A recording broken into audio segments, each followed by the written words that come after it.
Media sales is more the space that connects brands with those, but they still have like a value. Their value is their consumers and their audience. So media sellers kind of bring that value to the brand. Like, hey, we have this value. We have these people you want to connect with. Now let's figure out the best way to do so. So that's really, really what that version of it. And I think one day somebody was like, explain it like you're explaining it to a 5-year-old. I was like, okay, if you're watching YouTube and you see an ad, I'm the person who kind of helps that ad get there.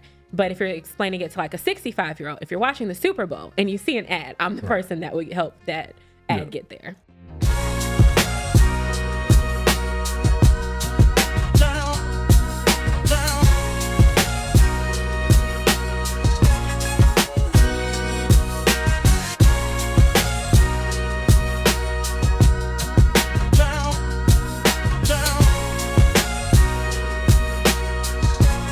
All right, we are back. It's Marketing Mentality. I'm Desmond Walker. This is my co-host, Alan Shelton. And with us is an esteemed guest, Miss Autumn Anthony. Autumn hails from some powerhouse brands in the media space. She has quite the resume, and we also have the privilege of knowing Autumn personally as well. But if you don't know Autumn, Way back. Go back. way back. We are almost getting to that age where we use the whole "we don't want to date ourselves."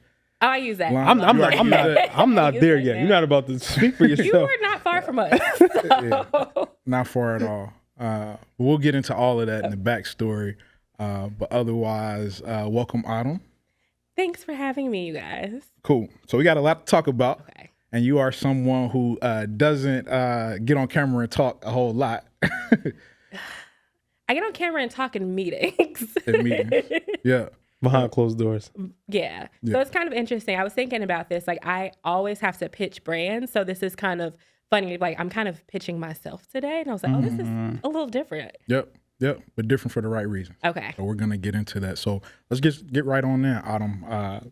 You are someone who has worked at, like I said, a number of powerhouse brands, from BET to Essence to now Blavity, which, if you're not familiar with Blavity is the media company that also owns brands like Afrotech and a number of others. How exactly? Largest Black digital publisher now, too. There we go. Say it one more time. You better Largest get the, Black digital publisher. Okay, there you go. you better There get have the it. accolades right, bro. Before you start playing with For the it. record. But what got you into the media and marketing space? Okay. I think that I was always interested in media marketing, but to be very honest, I didn't know what it was. And I didn't really know exactly what I was what I was looking for. I always make a joke that when I was applying for colleges, I looked at what the school was good for and I was like, oh, that's what I'm gonna apply for school, just because I wasn't 100% sure what I wanted to major in. Yep. So that's where we go back to is college. And when I was there, I was a finance major and I was going to law school. And what I saw, I was just like really involved in different organizations. And I liked that. I was like, oh, I like event planning. And I like, just like, how are we getting people to come to things and kind of like studying that aspect of everything. Yep. So we're getting closer to college. Closer to the end of school. And I was like, I don't want to do finance. I kind of don't think I really want to go to law school, so let me pick a pivot. So I decided to pivot into, my parents did not enjoy that part of it, but let me pivot into a different major. So I went into marketing instead. Yep. And what I kind of saw with marketing was a lot of times at that time, it was like you really go into either, our school was like communications, more like broadcast media, or you're going to go more into marketing where it's more of like creative. And I'm just not the most creative person. Would you kind of streamline and think of what a creative is? Like, I can't draw. I'm okay at Photoshop. I wasn't great at any of those spaces. So I just kind of like started to do little things like work in different places and see what that looked like. So my first media sales job was actually at the Daily Egyptian. And I worked there over the summer. And a part of it was I just worked there over the summer and I was the number one seller for that summer. And the people who had worked there had been there for a while. And I was just like, oh, this is cool. This is easy. But I still didn't really understand what like brand partnerships and media sales was. Right. Moved to St. Louis after college. Thought that got a job in marketing. Did not like it. Like my first 3 weeks, I was stressed. Like, I am about to, how am I paying? I think my rent was like $650 and I was stressed about paying the $650 rent. Downtown saying like overwhelmed, about to cry every day. Like, I don't think I can do this. I want to go home, but I have a lease for a year. Yeah. What do I do? So fun fact, I was in the car listening to radio and I heard a job like fair. And I was like, I'm gonna go to the job fair. I'm on my way to like on my lunch break. So I went to the job fair. There I met someone at iHeart, interviewed at iHeart. In the interview room, I was just talking, or in the hall, whatever the area, like the waiting area. I was talking to somebody there and the guy was like, you know what? I don't think this station's gonna be a good fit for you. I'm gonna introduce you to someone else. And like, I think there's a better place for you.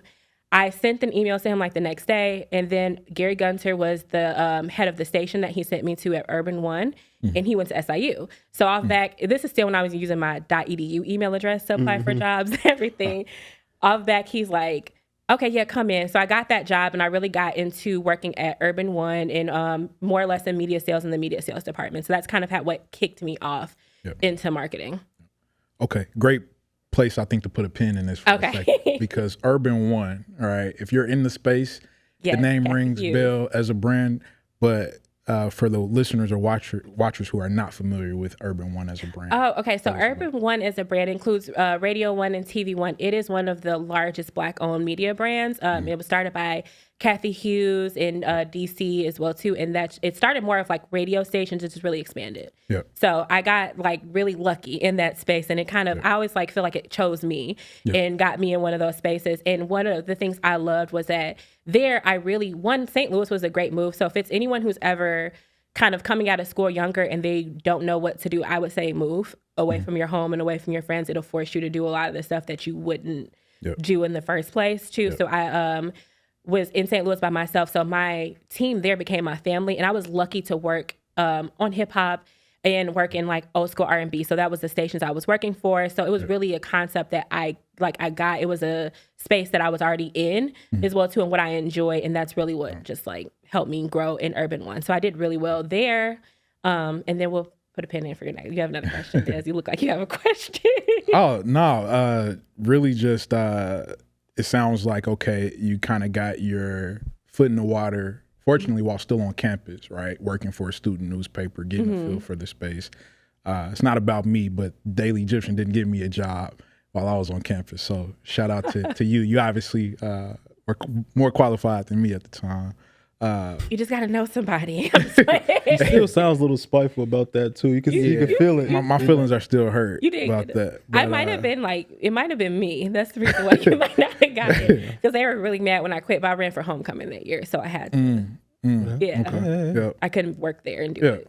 But cool. So you started off on campus with a media job, as you said, then pivoting over to St. Louis, not far from Carbondale, Illinois, and got your foot even further into the water with the station there.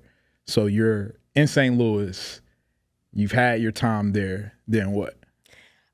So I had my time in St. Louis. So one of the things that I did really well in St. Louis was I was the market. I was the people that we were talking to. So I understood what was kind of coming next. So this is, again, we talked about dating ourselves. I'm not going to really give the date, but back in the day when Instagram was kind of still new and we didn't use the word creator or influencer all the way yet. So at this time, I was good at like working with brands and using our radio personalities and pitching them more than like just pitching sales. If you kind of know, at that time too, media sales was a lot of people who had been in it for a long time, and it's a really good job and it's a pretty high paying role. So they're not moving. So I kind of had to figure out my lane in that. So from there, I did really good just working on events and kind of doing events, digital, experiential too. So from there, I just missed home. I was a little homesick. I hadn't been home in years at this point. So I was like, hey, I want to go to Chicago for at least a couple years. So I just interviewed at iHeart. So I went to iHeart, and that was like a really funny story because I went to iHeart. Jasper Hagen, I know he was just on this. That's my brother's best friend growing up. He actually like one day my brother was like, I think y'all do the same thing. I called him. He was like, oh, I'm going to make you come here. Got the job. Got a phone call the day before I was about to leave, and that said, hey, please, I hope you didn't quit yet. We're in a hiring freeze.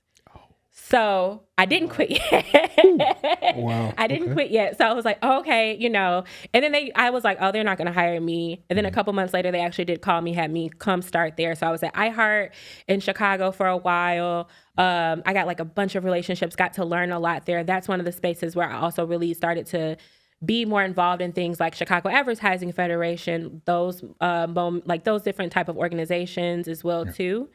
And then from there, I went to BET. BET happened because I loved iHeart, but I was in CAF. I was like, I want to do more of I did more local and mid-market at iHeart. I wanted to do national sales. So I just started to I wanted to still work in multicultural. I still really wanted to work for in more for Black audiences, not just multicultural. Right. So I was like, I heard BET is pretty cool. Sent a LinkedIn message to the vice president of BET. And we met, and then I think maybe 6 to 8 months later, I got a role at BET. 6 to 8 months after that? Okay, so it was a process. It was a process. I met with him, met with the director, and I think I kept following up. Once a month, I had on my calendar follow up with them. And I would just send them an email hey, so toodaloo, what's happening here? Yeah. Too. Yeah.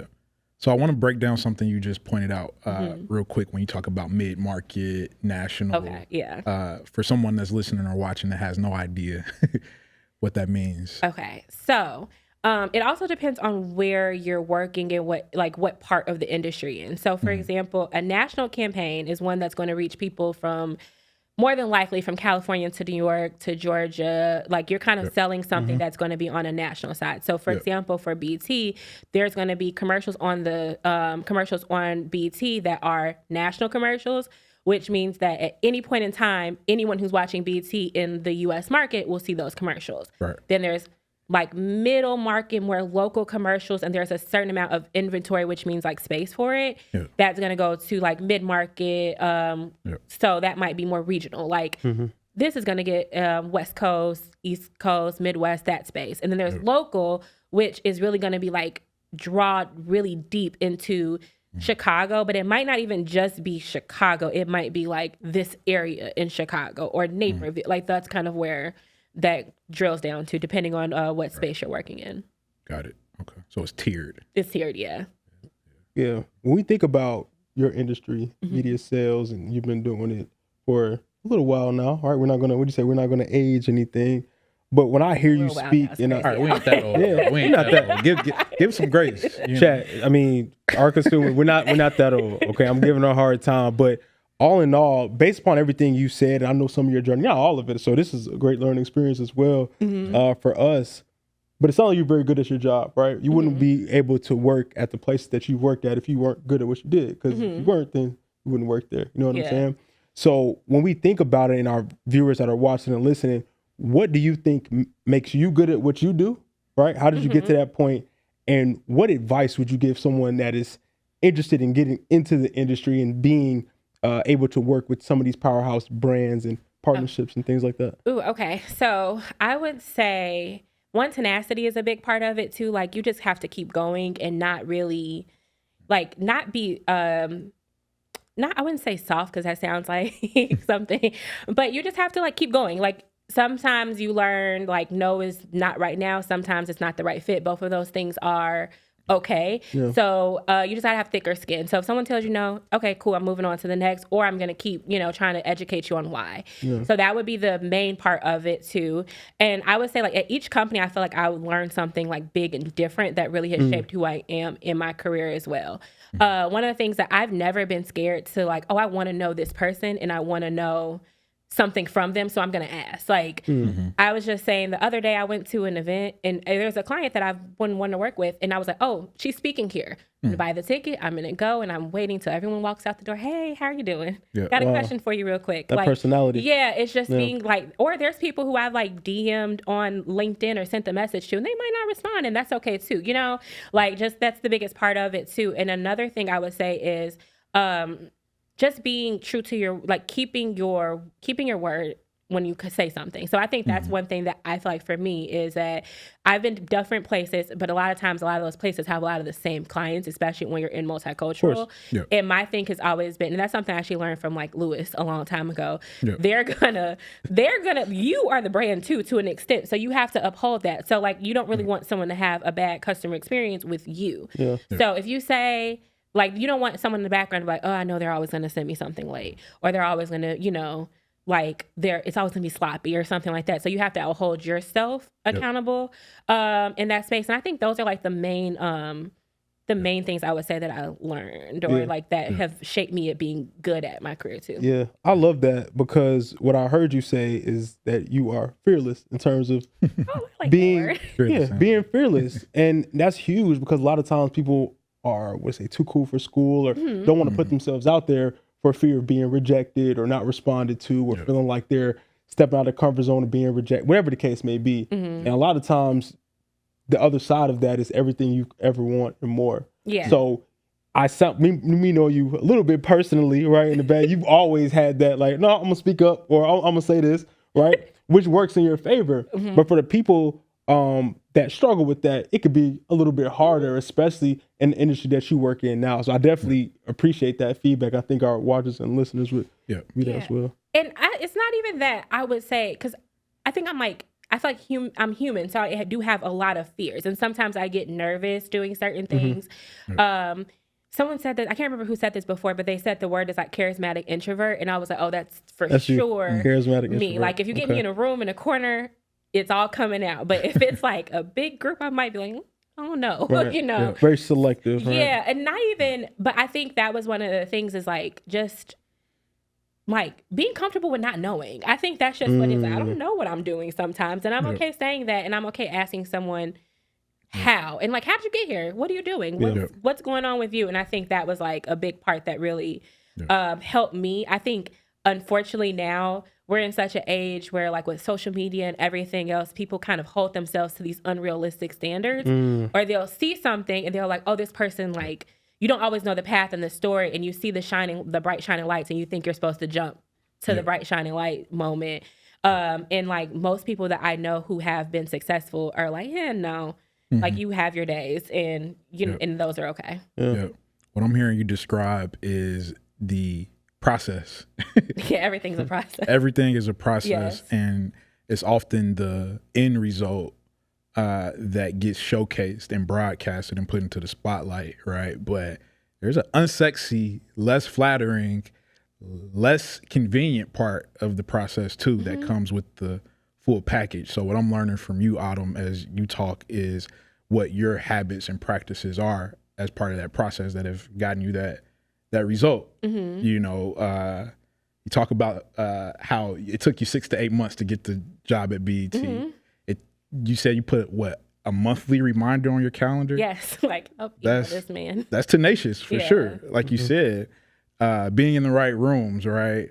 And sometimes being comfortable with knowing no one in the room at first. Something we also learned from Lewis at BET is what he calls the elevator effect at conferences and events, where, if you're a stranger to everyone, go stand by the elevator and purposely reach out and extend a hand or a conversation starter, and people are almost forced to interact with you and become, familiar with you. Yeah. One of my old coworkers used to joke, this was at Urban One, like she was like, you will stand behind the person that you want to talk to. And I will. I'll just stand there until they get an opening. Like, like just looking a little uncomfortable sometimes, talking to other people. And then as soon as I get that opening, I'm like, hey, so I have a question. That makes sense. And it makes even more sense because of the industry that you're in, right? Yeah. You're a salesperson. You're a saleswoman, right?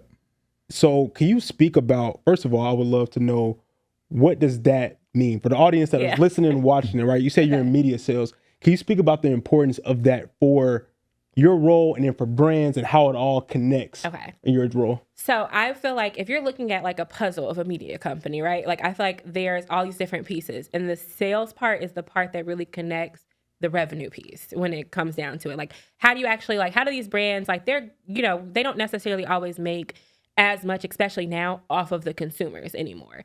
So across media, because there's so many different spaces for consumption, any brand, like a magazine, isn't making as much off subscriptions because how many people are subscribing to magazines? There's a lot more free, spaces as well too. So media sales is more the space that connects brands with those, but they still have like a value. Their value is their consumers and their audience. So media sellers kind of bring that value to the brand. Like, hey, we have this value. We have these people you want to connect with. Now let's figure out the best way to do so. So that's really, really what that version of it. And I think one day somebody was like, explain it like you're explaining it to a 5-year-old. I was like, okay, if you're watching YouTube and you see an ad, I'm the person who kind of helps that ad get there. But if you're explaining it to like a 65-year-old, if you're watching the Super Bowl and you see an ad, I'm the person that would help that ad get there. Yeah. And there's different vehicles for it to get there. So the nuances of that, it can be a lot, right? And from our perspective, and we're going to get into it a little bit, brands want the sun, the moon, the stars, the carriages, everything. Give me as many people in this audience, this demographic as you possibly can, right? Now, can you speak to what that means in terms of that want, that desire, and then the reality that needs to set in, and then having to duplicate that or in some way, shape, or form, formulate that differently for different brands that come all at once and having to, from your perspective. Okay. One of the things that I feel like is like I've also had to learn in those moments, and that was like one of my biggest lessons, because when I was first in it, I was like, okay, well, this is what they want, and we're going to figure out how to give them exactly what they want without really just taking it too far, and I would just, because like I want to get the sale. So after a while, it's like you have to figure out how to balance that. Like, what do they want? What makes sense? And what does your audience need? And I think one of the things is just teaching your brands that like this might not actually be a fit and this might not work, or it's not even might. Sometimes it's like, no, like it's not going to work. It's not going to be a fit. And that's okay to kind of like stand on that too. And I feel like the brands that are really there for the audience are going to appreciate it in the end, too, because you really, and the main thing about that is learning the brands that you're working for is like really how to speak to them, what's best for them, and realizing that like you still have to serve your audience, and because you got to keep it. That's your value. Like you don't want to give up your value, and that's the main part of it. But yeah, it's mostly agencies' jobs to tell publisher, tell all these like media companies, not no, but tell them like I'm getting the best deal for my brand, because they're attracted a certain way as well too. So sometimes you just really have to be good at just telling that full story. I think that's it. Just tell the good story. Make sure that they actually understand what is makes sense. Make sure you're not devaluing your brand as well too, because you still have things that they have that has to make sense for them as well in the background. So a brand approaches your media company, or an agency on behalf of the brand approaches the media company. That's step one, right? No, usually I have to approach the brand. You have to approach, okay. Okay. So you approach the brand. Sounds like you're already speaking to kind of that preliminary step you take to understand what a brand may be looking for, how your audience matches up. From there, Autumn, how do you get into the particulars as far as this is going to cost X? Like, here's the campaign rollout. Can you speak more to that? So I would, yes, but I feel like those always depend on, they're situational, to be honest. So it just depends on, you kind of talk to the brand. One of the things that I personally like to do is I like to know the brand ahead of time too. So if there's a brand, a lot of brands I do know, I've like followed them, or I'm like looking in certain spaces. So you research, that's a big part of it. Researching the brand, knowing their brand story, knowing what they're doing already ahead of time, and kind of having a concept of how it fits with your audience. Okay. So it depends on the type of company that you have. Like I might be the person, if a company's smaller, who leads all of it. They might have a huge team that's working on this specific, campaign, or it might be something that doesn't need a team, too. It's more of it's easier executed, but there's usually like these big, like I said, it's the puzzle piece. It's like the brand partnerships role is usually the edges. I feel like if you're just saying puzzle, it's like the edges, and then you're kind of having everybody else fill everything in the middle. Okay. So it can go from a conversation with the brand to an idea. Now you're working on and like figuring out how much it costs, because like all these things have a price point to it. To negotiations, to changes to the idea, to looping in different teams. As well when you're working for a media brand, to looping in leadership depending on it, and then like back to negotiations. So it's never sometimes it is like a real easy, streamlined process, but that's the rare moment for it. And that's whether it's like when working in media, and I've seen like, because I also did consulting for a while too on my own, whether you're just consulting, working with a media brand, it's always like that. Like there's never really like a cut and dry. This was super. The layups are kind of far and few in between, you would say. Yes. Can you speak about, sorry to cut you off this, can you speak about the relationship that you have, your person in your role has with the agency? Like we're on the agency side, right? So a lot of times it could be a, like you said, ebb and flow depending on the speed of a brand, right? It's hard to hit on the nose sometimes. But in a perfect world, right? In a perfect make-believe world, what is that relationship from an agency, the people like us, and the media salesperson, the people like you have when it comes to making sure that the client gets what they need? Yeah. So a lot of the times it's just figuring out that space. And a lot of times with the agency, they're usually advocates. I feel like there's some different times where they're more like, I wouldn't even say they're not advocates. Most of the time, if you're deep in conversations, they want it to happen or they're figuring out how it can happen. So it's more like we lean on each other to figure out the best way for this to happen for the brand who controls the overall dollars, because they also have to bring things to their brand, like they have to bring things too, and they have to, they have to justify it, good or bad. So that's a big part of it as well. So like, and then also with agencies, there's so many different agencies and layers, and it depends on the company. So some brands you work directly with that brand and they have their own internal media teams. Some have 50 agencies. Some have a creative agency, an experiential agency, a media agency for this campaign, but then this other one has a different media budget as well too. Then there's a PR agency as a part of it. Like agency is they're a big space too. And really my core of the role is like knowing the players and across all the board and making sure it makes sense. So would that be maybe at the Fortune 500 level where you see a company have 50 agencies?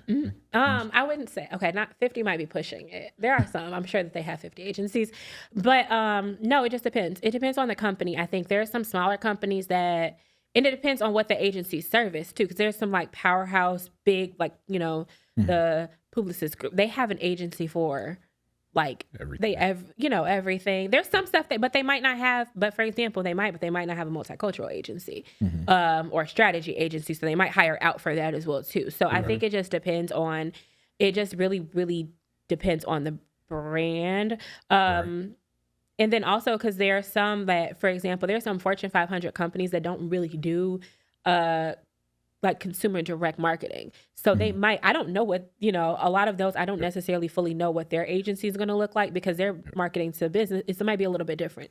Got it. Okay. What about price point? I know earlier you mentioned when you first started off in your career at that local level, being where you were, and then obviously you've moved on to more of a national role as was in your vision to be. What, without giving away all the secrets, obviously, what would a typical at a local level ballpark I can't speak to that anymore. I don't really know. It just depends. So I have worked on more local things where it's like an experiential event or something like that, or like on custom content when I was more consulting too. But it really, budgets fluctuate, and that's across the board, across any company as well too. And it's going to be more determined by whether the company is willing to take certain budget levels and how big that reach is too. So that's a big part of it. Like how big is the audience? How big is the reach? What is that? So I don't really know that. I don't know how to answer that question all the way. It's all good. Speaking of budgets and your career path and your journey, you've been in it for a little while now, and we mentioned people like Lewis and others. Can you speak about how the media sales landscape from your perspective has changed in the last 10 years and how it's ever changed and how it will look maybe in the future, or what you anticipate? I feel like it changes with how media has changed in the last, think about how we consume media 2 years ago. 2 years ago is way different than how you consume media now. And in another 2 more years, it's going to be an entirely different, way that you consume media. And a big part of that is, it's just the companies that are still here and the ones that are doing great are the ones who see it and they're pivoting. And, and you grow in a pivot too. Like Gravity grew in a digital media pivot because it was for the audience that the founders, were a part of, and they did a great job at doing that. But I think that's a big part of it. It's just like kind of realizing those pivots, seeing where it's going to go, making sure that you are a part of, like, even for example, speaking to Blavity, they have the Creator Collective now. Creators is something that helps our business as well. In general, we work with them all the time. Creators is also something that is like the, big, right? Not even right now, it's been big for a while. So, but we are, that's a big thing that we're doing. But I would say, what is the Creators? The Creator Collective. So Blavity has its own Creator Collective where we're working with a lot of Black and brown creators to make sure that they're able to like monetize on their content. And not only are they're creating content for us, but we're also working with them to streamline a lot of that creative moments and brand partnerships for them as well. And then they kind of get access to our scale. Because that's a big part of it, is always going to be like, creators' audiences versus scale. So you kind of have that as a big moment. So that's something that like I am super proud of, like Mike and Morgan and Sarah and all the people on our team who did a great job at like pivoting in that space as well too. But in the next few years, I would say, right now, I think AI is the big thing. And it's so funny because I was like, it's so many things now, like people are using it as like a viral like word, because it's things I know for a fact are the exact same platform, but now it's like the AI version. Like, this is the same thing. But because it's a hot word, too. So there's always these different aspects of AI we've always used. We just didn't know it was technically AI, or we didn't really think of it in that space. But I think that's a big space of kind of seeing what that innovation in that space is going to be like, and how marketing is going to marketers are actually going to use it in media as well too, and not just as like tactics to help, but how it's going to be used moving forward. You put it perfectly. It's like when the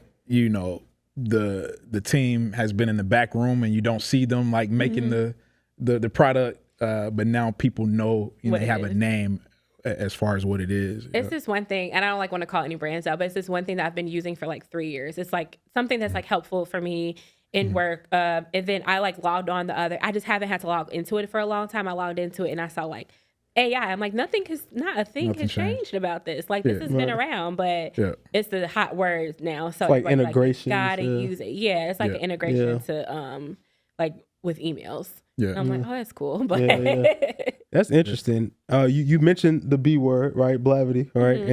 And a shameless plug, right? We've actually attended one Afrotech, not two. What's one Afrotech, right? Thinking about going to more and everything, but Blavity as a media company has grown and at a great high speed, right? You mentioned Morgan and other players in the game around Blavity and how that has come to pass right now. Can you speak about your journey to Blavity, right? Your journey to Blavity, what you've seen, what makes you excited about your role inside of Blavity, and just the future, what that looks like for you. Okay, so journey, we left off on my journey at BET, right? Okay. Yeah, you worked at every company in the world, but I mean, not every company in the world, just a lot of the multicultural media. So from BET, it was Essence, and I feel like my prior companies were more. They pointed, like I pointed to them and said I wanted to go there. Essence was a little bit different because they pointed to me and was like, "Hey, we want you." Gotcha. Too, and like that was another moment where somebody spoke up for me in a room. We had like this multicultural summit, and at the summit, my mentor was the head of multicultural for Starcom. And she just kept referencing me in front of like everybody. And we were joking. I remember somebody when we were walking out there, like, you're going to be gone in a couple of weeks. And I was like, no, I'm not. But it was like all these like big players. And I felt like it was like a lot of people started being like, hey, what's going on? Like, what are you doing? Yeah. And for me, I love BET. It's a great place. I really wanted to go somewhere else where I could have a higher position. So I got hired as a director at Essence. I got to tap a little bit more into some of the bigger spaces I wanted to work with. And also at the time, it was work from home before the pandemic. Right. And I was like, oh, I have a kid. This is gonna, sweet. Yeah, we'll figure this out too. Like my daughter was going to school and we were like, how are we gonna get her there? And like everybody worked, so it worked out there. And I started in Essence right before the pandemic. So that's another moment, like how we say, like stars align in moments, because it was a few weeks later when I actually intended to leave BET. I would not have been able to leave because of the pandemic. So I started there, and that was a big, great moment in journey. I learned how to pivot a lot there because we had to figure out how to move a festival that was a in-person huge festival to a virtual festival. That was interesting. So, and like keep brands on as you're doing it too. So that was very fun there. But after that, I pivoted from there and I went into consulting for a while. And with that, it just wound up working out where I had a lot of brands who I worked with and they were like, honestly, let's be upfront. It was a moment where everybody wanted to spend in black and that, you know, that time frame too. And they're like, hey, I know you're not like, I know you don't work in these places anymore, but like, can you help? Like, can you help? So I started doing that and I worked a lot with like artists doing brand placement in music videos, doing custom like that type of space, custom content events, festivals, small scale events, like to like large 20, 30,000 people festivals too. And it was just a lot. I liked it, but it was a lot. Like kind of having that moment and balancing it. And one of the things I felt like there was like, okay, I have my set list of clients that I'm servicing, but I'm not getting to know as many new people too. And I was like, I really think I want to grow in my career and like being willing to pivot. So I like made a list of like of all those places that you think that makes sense for you to pivot to. Where do you really, you know, want to go? I got hired somewhere else. That I was like, dream job, New York, would refuse to not let me move. So then I was like, okay, you know, and I actually had talked to Blavity a while before we had a conversation. Actually, I got an offer and was like, I want to wait a little bit longer. So I just like reached back out. I was like, hey, I actually think I want, you know, like I think it's a good time for me to come back. And then I wound up just getting the role at Blavity. And I was really excited about it because I kind of saw it on the media landscape of like when Blavity was like the little brother, you know, in the room in certain places where you're like, oh yeah, Blavity's here too. Yay. Like it was kind of like one of those moments. Like, and I always knew like, oh, it's going to grow. It's going to be like, it's going to be a bigger space. I watched their content. Like I was following their content and following the things that they were doing and looking at like their impact as well too. And even looking at the impact of Afrotech, I used to always joke like, why did none of my friends like work in tech go to Afrotech? Like y'all are just going. Like what are you doing there too? And then going and seeing like, oh no, it's for, you know, it's for innovation. It's for everybody. And kind of seeing, it's like, you know, the largest Black young professional space as well too for networking and meeting people. And so those were kind of the things that I got really excited about going. The leadership there is great too. And like kind of like being able to, that's another thing too. I feel like I've always been able to point like I want to learn from this person or I want to see how they're doing this a certain way. And that's from leaders to people you work with on a day-to-day. That's something, I don't know if I mentioned that, but that's something else that I think has made me good at my job is like I find the best person and be like, hey, what you doing? How'd you do that? Who do you know? What is this? And it just works out that way. Wow. Speaking of those influences, who would you say, if you had a personal Mount Rushmore of influences on your career in media? Yeah, can't prep for that. To be honest, I would probably never, ever, ever answer that question with actual names. Come on. Okay. No, okay. So I feel like for me, it's like I can say, and this is like so genuine. I can say there's like a huge person in each company who have like impacted who I am and how I work. And even if I didn't really get to work with them on a day-to-day basis or like talk to them that much, I saw something from them or I like was like able to, you know, pivot in that way from them. So I can't say, I don't really want to like name that Mount Rushmore part of it too, because there's like these people who are like household names that you're like, oh, okay. You know, too, like I've, you know, got the chance to work with Lewis, Morgan, Caroline Wanga. Like I've, you know, seen how they do things. And that was a big impact. But on the other end as well, too, there's also people who I feel like you would probably never know their names, but they were like, they're cold. Like some of the best people in media sales, brand partnerships, or even like people who are great at creative and like that just taught me a great way to work or gave me a tip or something like that I wind up applying to my career. So I don't really have like, and if I forget that moment, I will say it like that one person held my hand and pulled me. And not even just saying that, then I'm like, as I'm thinking through that, I have mentors who I can still like, I've shaped what I do off of things that they've said to me who I never have worked with before. But, or there's like clients that I've talked to and there's even like, you know, people who I've just like watched their growth. I've never met them like a day in their life. Like, I feel like I watch everything like Emma Grede does. I love her. Like I'm kind of like, obsessed. I think I showed my friend, I posted something she wrote and she DM'd me like a heart. And I was like, look, and they're like, this is very lame. Okay. So I don't really think it's like that one moment, that one person. I feel like I've been blessed to have like all these different things be a part of my pot. I'm about to reformat it a little bit to help with this. We asked Lewis a question. We asked Lewis. You mentioned Lewis a couple of times. We asked him this question. He worked with Johnny Johnson, Bob Johnson. So we asked him like, hey, what was one thing he learned from each of those individuals? So instead of that, we're going to ask you what is one thing you learned from each company that you worked with, right? The BT, the Essence, and now what are you learning with Blavity? Okay, that's a good question. Okay, so going less pressure. Nobody has to be. Feels like a lot of pressure. Okay, I'm gonna start with Blavity too. So with Blavity, I feel like that the thing that I've really learned is like to focus on innovation more than anything else. Like focus on innovation, and that will like guide you and lead you into your principles. And if y'all ask me in a couple of weeks, I might have finished Morgan's book, so I could say more about it. But that would be a big space from that. From working for myself too, and I would say pivot.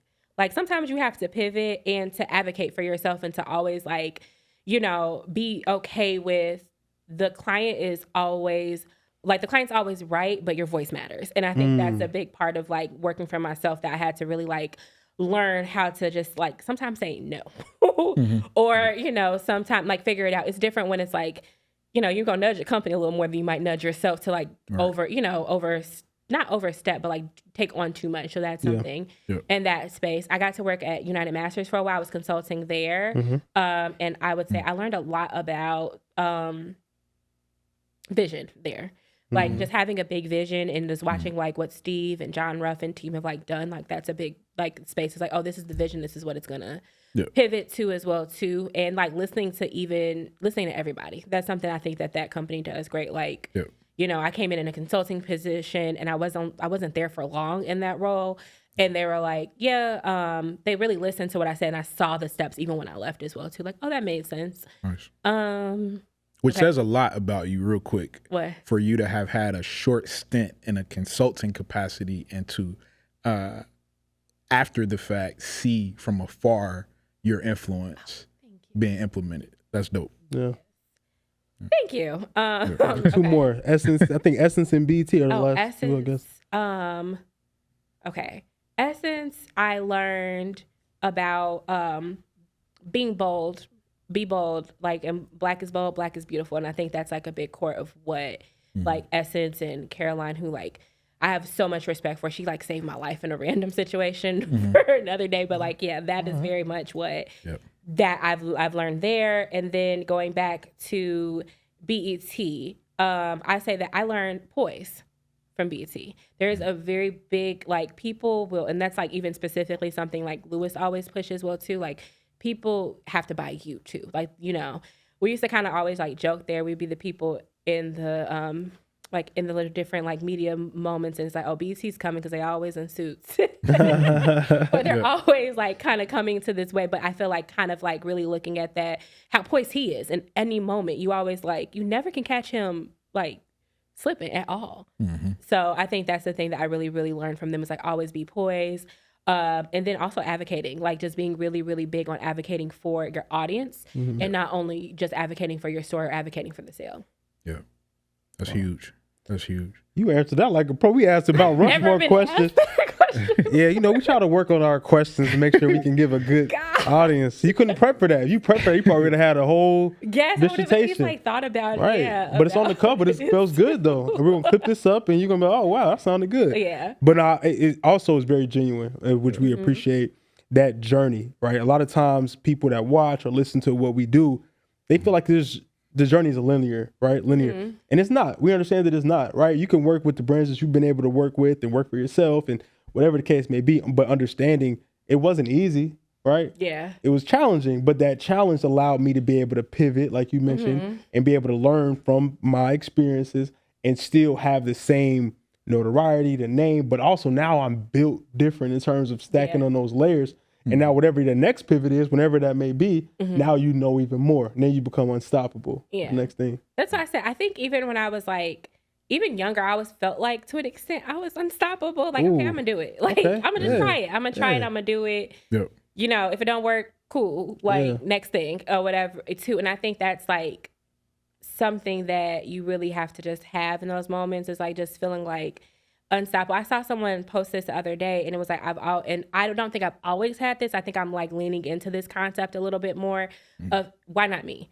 You know, and all those moments, but why not me? Like, why not, you in a situation? A lot of times being in your own head is what stops you more than, and I even can speak to like certain moments for myself. Like, it's being in my own head and questioning myself when someone else can be looking at all of like those big qualities that you think that you have. And then I also think it's a stars align moment, because I will look back at something like, oh, I really wanted that. Like, I really, really wanted that to happen, and it didn't happen for you. Or like, I wish that wouldn't have happened. And I try my best not to live with regrets and focus on lessons. But it's been so many times where I look back like 2 or 3 years ago or 10 years ago, it was like, that would have never happened for me. Like, I wouldn't be here, in this moment, in this room. And it's really just, I'm very, like, God's purpose is what it is. And you really can't you just got to do your own work. That's it. Yeah, that's amazing. For 1 second, I want you to take a step back and your perspective as, let's call it what it is. You're a Black woman in a very important space, right? You've been doing it for some time and you've been elevating, right? Can you, for a second, write a love letter or write a letter to the Black women out there that are listening and watching? And really, honestly, it's actually a shame. Honestly, hold on, let me call it out. It's actually a shame that you aren't more public with the things that you have done, because people, Black women, Black men, anybody needs to hear those stories, because it inspires the next generation, right? You have a responsibility, Autumn, right? I'm gonna call you out. I'm gonna call you out on national television. I'm gonna call you out. Yeah. You're bogus for that. But it's okay. It's okay. It's okay. We're starting here. But going back to my point, can you talk about, like, if you had to had an ear of Black women professional, right? I'm just watching his face like he knows. Yeah, no, it's important in all seriousness. Drink the water. But for a second, can you speak to the Black woman professional out there, and if they're struggling with, finding their path, finding their lane, get into the role, their dream role, if you will, and some advice that you would give, some guidance that you would give around that? Okay. It's so funny because I'm always watching Desmond's face the entire time, because he knows how nervous I probably am right now, and the fact that I'm going to get you after this. But, okay, so a letter to the Black woman, and like the Black woman, where's the camera? Okay, I'm going to look at the camera and say it. Okay. Right here, yep. So, a love letter to a Black woman. You got this. Don't let anyone take that away from you. Be confident, be bold, be yourself. Don't let people tell you that you can't tell your own story. Don't let people tell you that you aren't able to do it, because if you want to, take the time to learn it and just do it. And that's what it is. And you can do whatever you want to do within your personality and what's good for you in those moments as well too. And to really focus in that space, learn. That's the biggest lesson. Like, just try to take your time to learn it. Reach out to those people, do the things, try it, whatever it is, whether it's being in the media space, whether it's being a content creator, whether it's being a teacher. You are built for this. Learn how to pivot. You're resilient no matter what. We're born to be resilient. We were born to make this country. So go ahead and do it. Woo. There we go. The nerves. Woo. But listen though, in all seriousness, right? Context is important here. And the reason he's saying that, Autumn, for you, but to a much broader audience, is that we really do underestimate our positions of influence and power. And frankly, we're talking in the mirror at the same time. Yeah, I was like, oh, you do, huh? Right. So whether it's our voice or, our face, right? The space itself, like the premise of what we do every day outside of this platform, but included with this marketing mentality platform, is to help lower the barrier to entry into this space, right? And it's a lot harder to do that without people like you kind of breaking the ice a bit, right? Stepping out of that shell and saying, I'm doing a lot of things that are super important for others to be aware of and know that it exists. Whether it's the company itself, it's the role I'm in, the earning potential of it, and so on. Yeah. And that's super critical. And so we really do charge ourselves and you with helping out with that cause. Okay.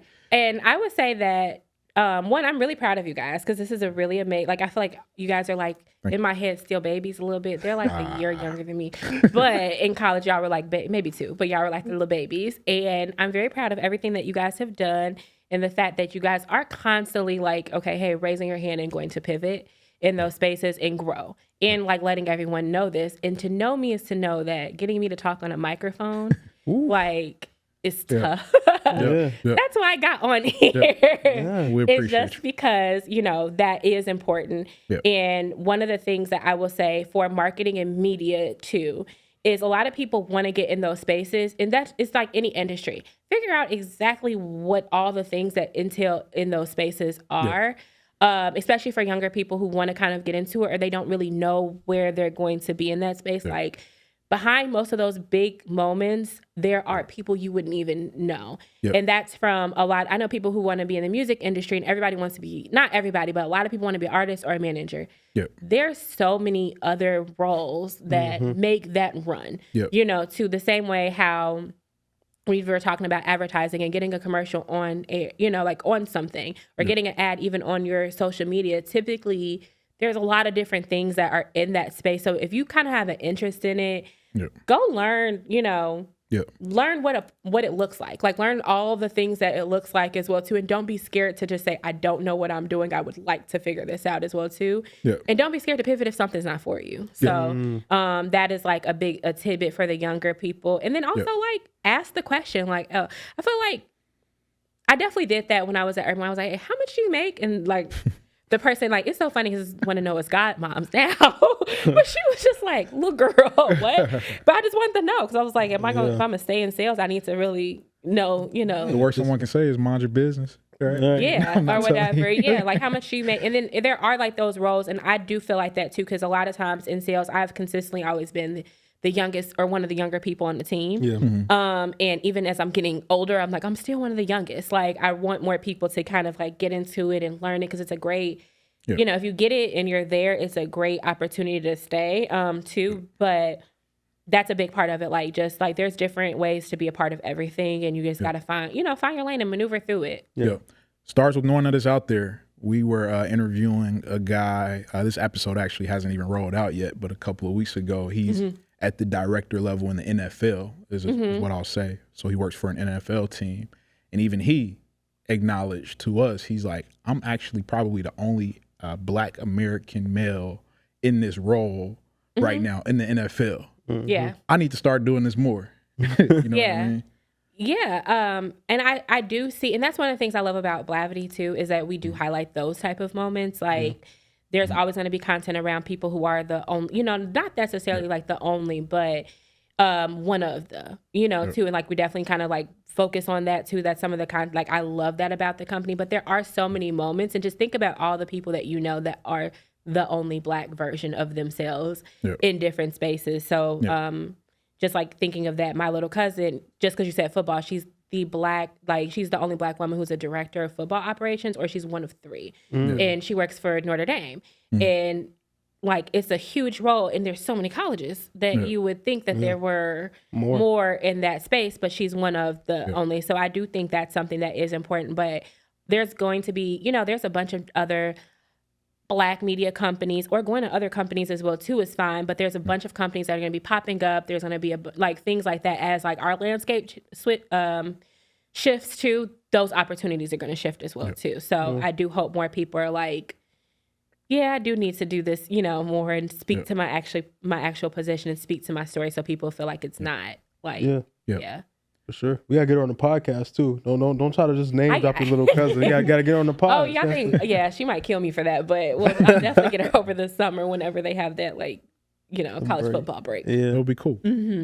So, in hindsight, having navigated your career up to this far, what is something you would say, Autumn, earlier on in your career you picked up on, you learned, and then you had to unlearn?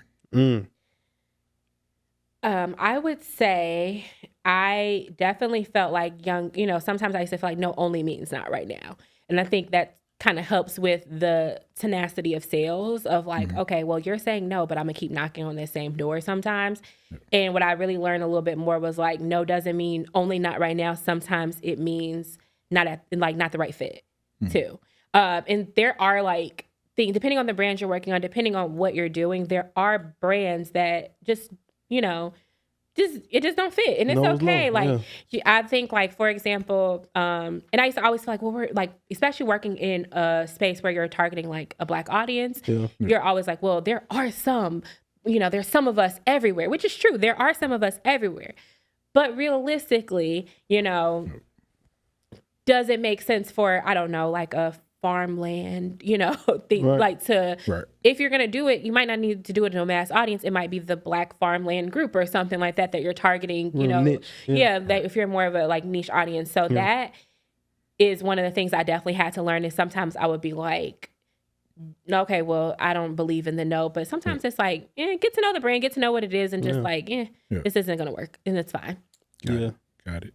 What I would say, as you mentioned, that knowing when to take no is no, is from a sales, but it's law of averages, right? Nobody is going to ever say yes 100% of the time, right? That no, you constantly knock on that no's door. You could be pitching someone else and they get to a yes quicker versus trying to get a definitive no to turn into a yes. You know what I'm saying? Yeah. And I think sometimes that's where it's like those buckets of like not the fit, like it's just not the fit. And sometimes it is like it's been certain brands where I was like, but I believe in this, and like I want this to happen for this thing, and you need to do it. And they just were like, no. And it was, and it was like me constantly kind of being in a space of like, okay, let me constantly educate you, let me constantly like tell you, but sometimes there's things that you don't even know that are happening in that space. So like just keep doing what you're doing on the moment, and like that's kind of when it turns into more of that, I believe in this, but you might not, so I'm just going to keep educating you until it gets there. And then there's sometimes where it's just like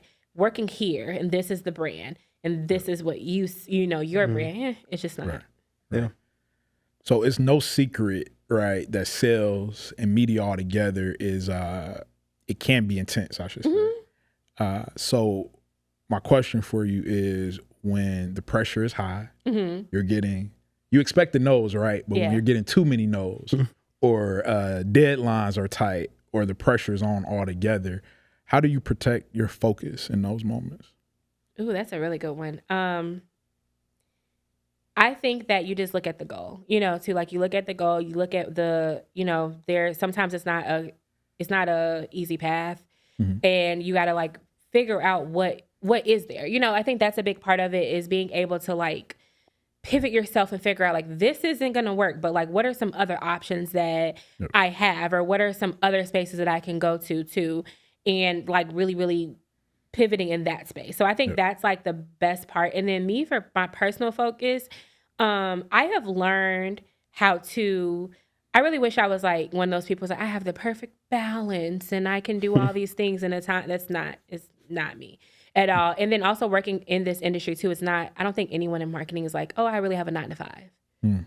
Or I don't know, anybody. It's like you have a client calling. It's kind of what trying to pick up. What it is too. So I've learned to kind of pivot in that space too, like where sometimes I might, like I have a list. Like every day I kind of write down a list, and like my list is gotta do it, want to do it, can get pushed off too. And I always try to get through a day and with my gotta do it crossed off, even if it requires me. I kind of like set that standard for myself. Even if it requires me waking up at 4:00 in the morning and finishing my gotta do it, I'm gonna do it.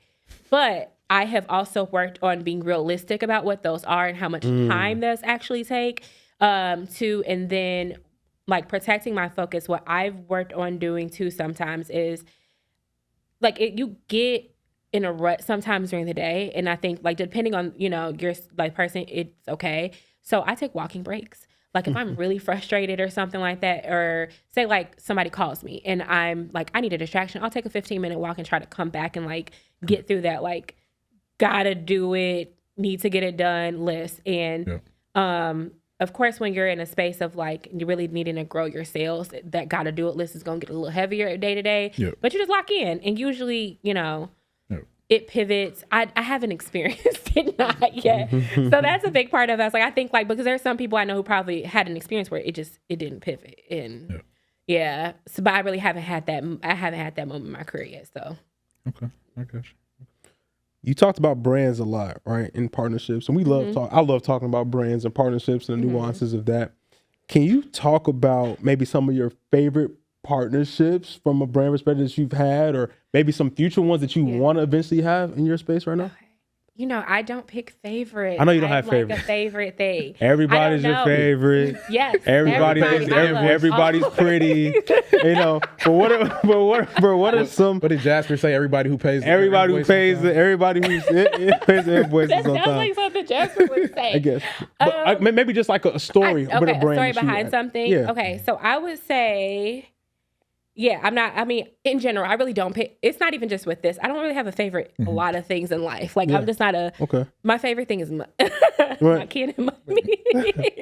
So it's like, you know, if you ask me like my favorite food, I'm going to be like, I don't know, like whatever I like today. Right. But I would say that for not a favorite, but I would say a really impactful moment for me. Would be I was working at Radio 1, and our station used to do this thing called Who's Next. It was a Who's Next series. And what it would be is like they would partner with labels and bring like an artist who was next, up and coming, and they would do a show. So we did this one show with Bryson Tiller. And this is when like Don't just start climbing up the charts, and no one really knew what he looked like for real as well too. And we did this show. And one of the things that I worked with the client on the side of like the venue, and then also the client that sponsored it as well too. And we did a really good job at kind of showcasing what it looked like from like the kind of like making what the content would look like. And I think that was one of those moments when I was like, oh, experiences just aren't the experience anymore, where people are experiencing it in the moment, like at that place. They're going to be, what do people see outside of it? What did you see happen afterwards as well too? Yeah. So it was like a pretty, like, I would call it a medium-sized St. Louis club too. And like when we got there, the line it was a free show, but the line is wrapped around the corner. And like the video, you see the line of the wrapped around, like how many people were there. And like, there's like all these girls like screaming into the video, and it's looking like this, like, it was a big moment, but it looked like, you would have thought that looking at that video was like a 20,000 people venue, and Bryson Tiller sold it out. And it was like sold out show. We pushed it out, and it looked good. And like, shout out to like the Urban One, like their team and the label, RCA at the time too, and like how great they did at that, as well as the brand partners, and how they pushed it out, and it just kept getting picked up traction. And that was like that moment where I was like, okay, we're not living in experiences like in the moment anymore. Like, you're gonna be able to like look at that and be like, oh, I want to do that too, and like I'm gonna watch this and I'm gonna participate. Like, our experiences really started to go like digital not after, that was around the time it started, and I was like, oh, this is impactful. Yeah. Like, this is like, you know, now it would have been a whole branded content campaign, but back then it was just Yeah. It was very much a pre, during, and post effort. We were on a call with a client earlier today before we got here, and they're planning an event, and we were preaching the same message. It's their first time doing this event. And I'm like, hey, we've talked a lot about what to do leading up to it, and even a little about what to do during it, but ensure that you have a strategy in place for what happens after. Yes. So that you create that FOMO effect. And so you are already arming your arsenal the next time you do it, or, you know. Because even if people don't tune in or come, they're going to like tune in socially now too. Yep. And that's a big part of it. Yep. Yeah. Exactly. That's amazing. That's amazing. You talk about the evolution of what media is now. Like, it would have been a whole branded campaign.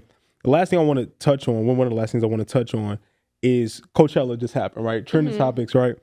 Can you talk about, from a brand perspective, from just your insights about Coachella and what goes all into that, from where you sit right now, what that moment is, or pros, cons, indifference?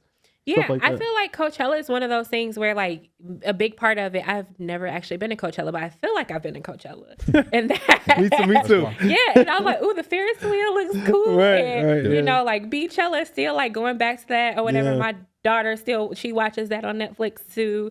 And I'm, like, tuning in on social. I might not even get on, like, certain social medias, but I'm tuning in because I want to see, you know, what Megan Thee Stallion did and like, oh, the little Victoria Monet, you know, all those moments too. And also because, you know, I care about brand stuff, I'm going on LinkedIn as well. And I'm looking at how did the brand show up? What were they doing there? Like, what were their big moments as well too?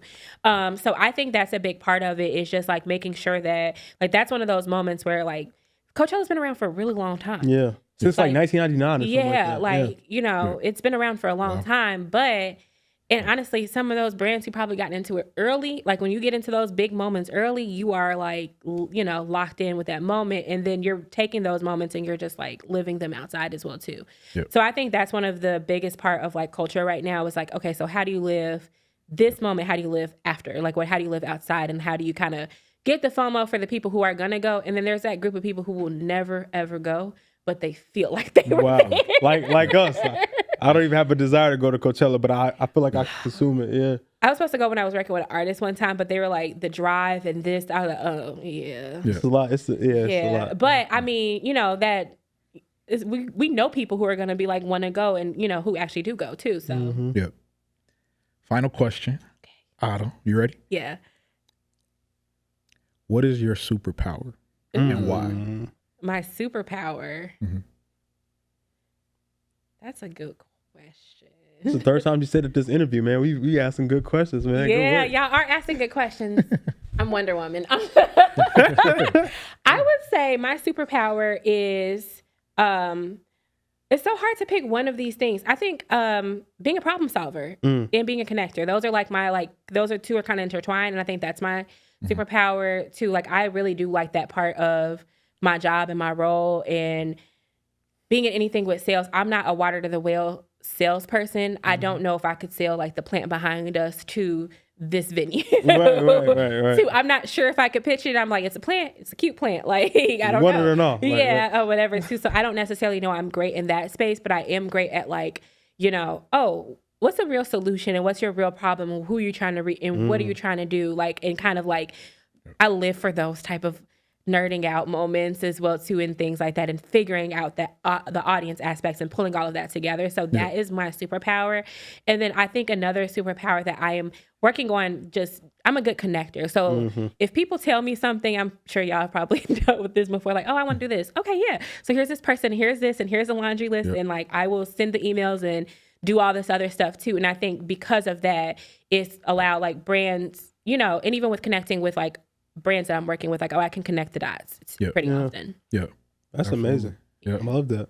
Yeah. So I'm being a nerd. It's pretty No, we're nerds right with you. We just got a new client on the basis of them consuming our podcast. Oh, that's cool. And them telling us how fascinated they were with how we, as they said it, nerd out on the podcast. Yeah, I love that for you guys. See, it's got to all do the dots. Yeah. And on the problem solving piece, I've been saying the last week or so, I feel like I'm getting a PhD in problem solving. Yeah, that's what marketing is. Overall. It's real every day, small and large, but it builds character and it builds perspective. So you guys are like puzzle pieces too. Like you guys got to figure out the puzzle for your clients, build out the layout, make a pretty picture. That's where the value comes in. And sometimes the puzzle pieces don't fit. Sometimes it takes a really long time to get there. Got to make new pieces. But you got to make new pieces. Got to make new pieces. Figure it out. So got to steal from the other. Okay. Oh, straight up. But yeah, I think that's a big part of it. Yeah. Too. Well, that's kind of interesting. So what are you guys' superpower? Now I want to know. You can't flip the script on us. Yes, I can. Okay. Next time I come on here, I'm interviewing you guys. That would be fun. What's your superpower, Al? I would say I have a couple superpowers. I'm multifaceted. Yeah, pick one or two. So I'm gonna pick two. I think one, for me, seeing the positive of things, right? I know sometimes, things can feel daunting and things of that nature. So I think being able to have that perspective helps a lot. Yeah, you got to get grounded to reality. But if you can't see a way out or imagine what that looks like, you're going to stay in that spot. You know what I'm saying? So being positive. And then I would say the second one is just me pulling on my lived experience to help with the present. You know what I'm saying? Okay. I always tell when I talk to a class or I talk to anybody, I say the most valuable thing you have in life is your lived experience. That's literally what brands want. That's literally what everybody wants. Your lived experience is the most valuable thing ever. So being able to channel that and incorporate that into the things that we do from a marketing perspective is amazing. It's one of the best parts about the job. So Yep. That's so cool. One of the things I saw like from Emma Grede was she said that the longest relationship you'll ever have in your life is with yourself. Yeah. And that you always have to like utilize your relationship with yourself, especially in marketing, especially in business, to get you to the next step. Yeah. Yeah. Yeah. Yeah. Your turn, Des. So what I would say is, honestly, as far as like from a career perspective, I would say my job is really to hone in a collective of superpowers across a team. I say we're like a Justice League. Okay. So one person has this superpower, another has that superpower, and my role is to be a conduit of all of that and make things make sense. But to actually answer your question, So you're like the coach. You coach, yeah. are, what's the name of the Golden State Warriors coach? Steve Kerr. Steve Kerr. Yeah. I knew kind of knew that. But yeah. Yeah, So you're the yeah. Steve Kerr. yeah, You or pull Mark the Jackson, you know what I'm saying? Somebody, well, name somebody. All right, y'all take it. But, but Bill other- Jackson, I know him. Bill Jackson, yep. But that's it. Bringing as you elevate and ascend, is less about yourself and more about honing different strengths, different pieces, different players to win the game and win the championship. Ball hogs only get so far, is what I would say. Yeah. So, but to really answer the question though, individually, I would say, I'm also a problem solver. I think I have I would say I have a unique ability to see a vision and kind of have the situational awareness to see things before they happen, recognize opportunities, know what rooms we need to be in, and say, hey, ask your questions, but we're going to this because either someone's going to be in there or something's going to take place in that room that has the opportunity to take us from where we're here right now to another position. So that I have one more question.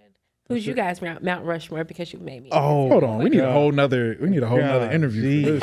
Whole nother. No, that was part of this one. If we have another interview, I will have better questions. Okay, so the question is, who would be on our Mount Rushmore of influences? People like just influences, like Career wise?